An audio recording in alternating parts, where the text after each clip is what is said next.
Good afternoon, ladies and gentlemen, and welcome to our Brownbag-Session. Today, we welcome Hannes Gütler, who is working for the Kelag Energie and Wärme GmbH, and he is going to talk about the possibilities of modern radio technology use in monitoring environmental changes. We invite Hannes Gütler and ask him the question on what opportunities does radio technology offer for protected areas. So Hannes, thank you very much for joining our Brownbag-Session today. May I pass the word straight to you? Okay, thank you very much. Hello from my side. So I would share my monitor. So is this now the presentation, the Laura Brownbag? Okay. Yes.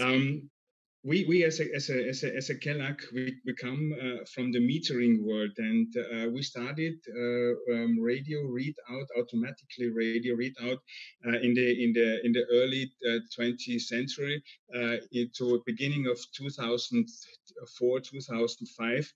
We started to use the radio frequency to read out our heat meters, and our background is heat meters and gas meters, not the electricity, the power, and therefore we developed really otherwise, we started in 2003 with the radio readout of our heat meters, and developed with some partners the OMS standard for wireless M-Bus, and we finished this in 2010, and we had all the meters automatically read out and get a monthly value for our monitoring and for billing systems.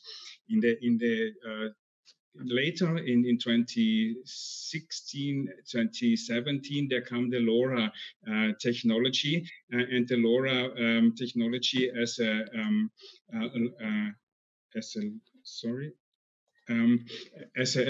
fun. I had a problem with my computer, and the presentation didn't change the site.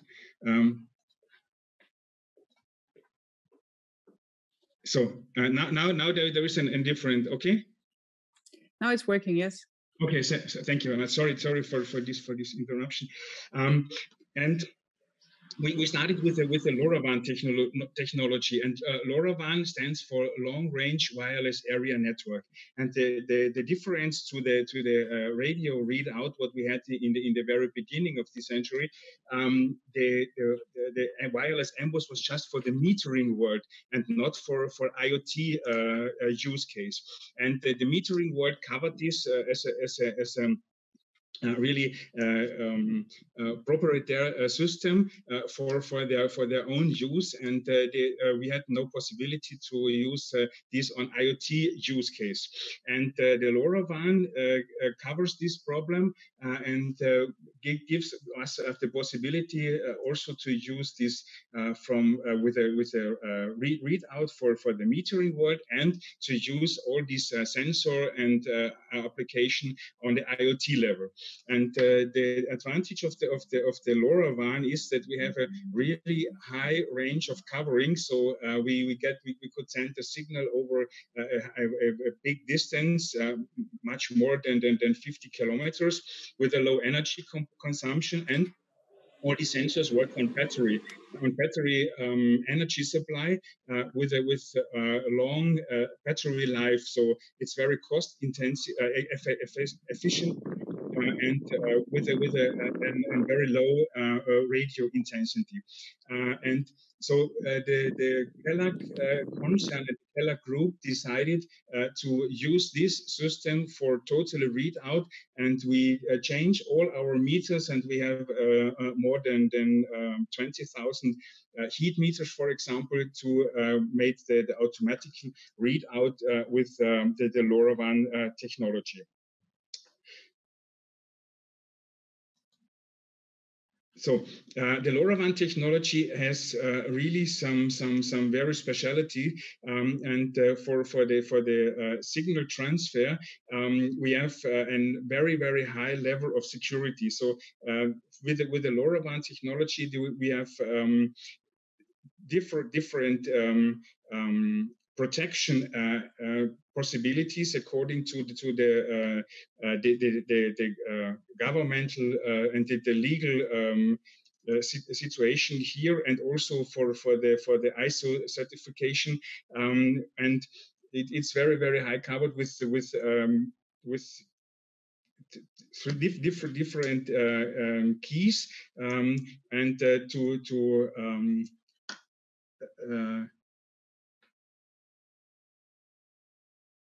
to make the data itself unreadable for every other use.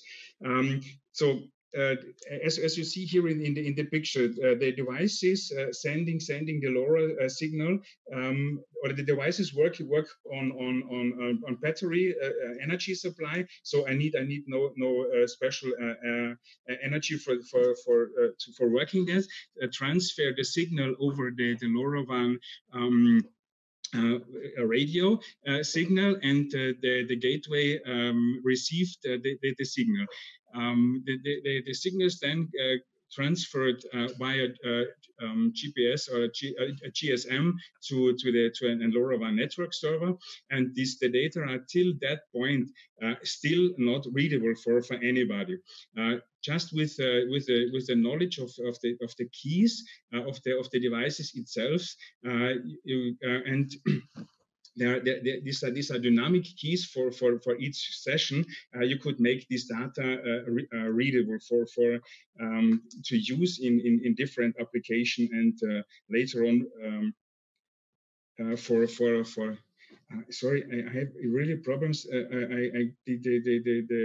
The presentation didn't go on. I have to check. So sorry. Yeah. So, and when we start with this network simulation, and can cover an area with this technology, there is always a use case. With this use case, I have to check to get the connectivity to all my meters, to all my sensors, and I have to plan a network and to check where is the best position for gateways, where are the optimal positions and favorable locations, and also to use really the information at which height, at which environmental, and to check also then which signal quality I have and which package loss I get, because of every building really changes the connectivity to the sensor, or on the way from the sensor to the gateway. And when we start the project, it's always necessary to calculate and to make an estimation how many gateways we needed and which location is the best for us. So do we have to pay for this location, or could we use this for free, or are there different alternatives? So for here in the picture, you see an example of the town of Villach. These violet bubbles are the water meters from the city of Villach, and the city of Villach said, okay, the next project step, 2,500 water meters in that area. They want to make a readout, automatically read out with this LoRaWAN technology, and so therefore we had to plan a network that covers that area and find the very best position. Outcome of this planning is then this radio propagation, this overview, what you see, and there are small blue bubbles with the name FX-Wirtstraße. This is the from the calculation, from the simulation, the very best possibility for the very best position for a LoRaWAN gateway. And with this gateway, I'm able to cover the area with these 2,500 water meters.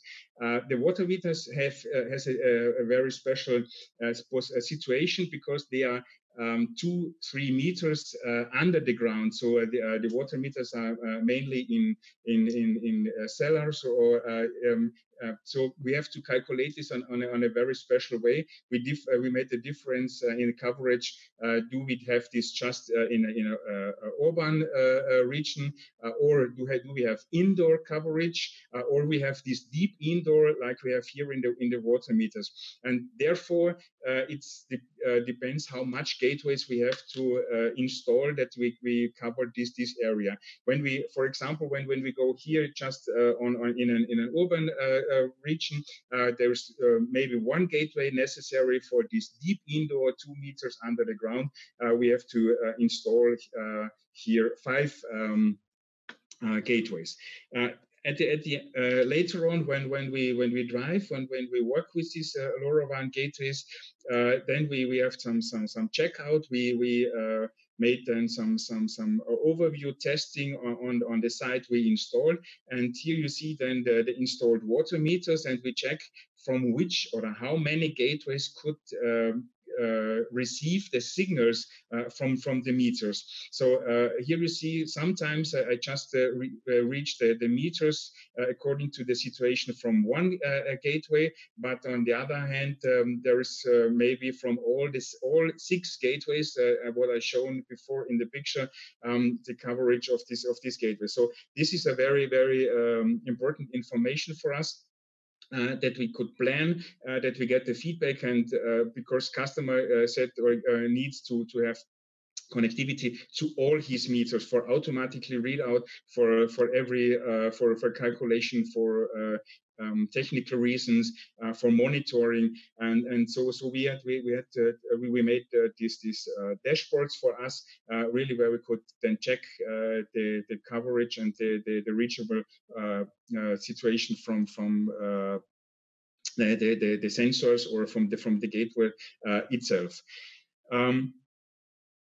And with this, for example, the customers or we then check really the information in different rates. So sometimes it's just for monthly rate.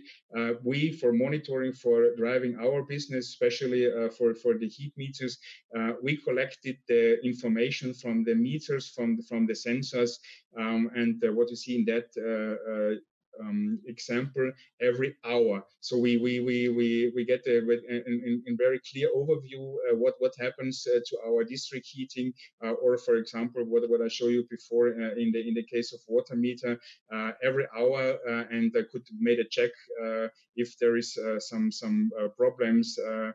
I could check some anomalies if they have some problems or some alarms, and also then benchmarking in usage in the meters, and this is really a monitoring system which we use. But the LoRaWAN itself is not always just for the metering world. As I said before, we had also some use case, especially in the IoT.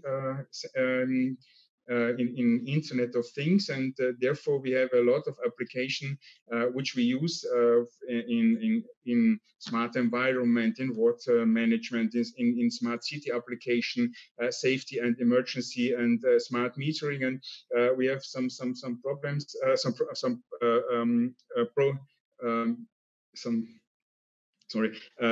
some projects, or also with the Fachhochschule. So we're in the water management, where we check the water supply, some river level, in smart meter environment, where we measure the snow depths, maybe landslide, rockfall, and this we all do with LoRaWAN sensors, which we mount on the situation, which are driven by battery, just by battery, and the battery works for 5 to 10 years, depends on the frequency of the signal which I send, and then we could work and check this monitoring. We have a lot of data, and we come in a new area where we made our decision driven by data.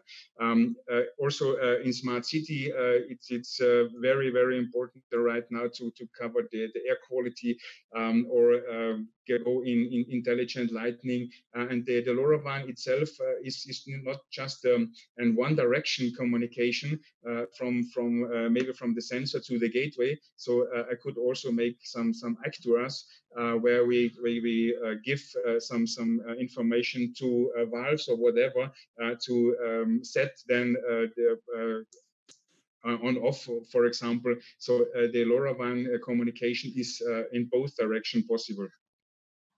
And therefore, it's just an overview of some use case which we realized with partners, with communities, with for ourselves as a company, and based the outcome of this smart meter technology and the development and the experience what we have from this, we go more and more in that IoT business and sell these products to our customer and build up LoRaWAN communication for especially communities and smart city, smart object to realize then special application which they use right now.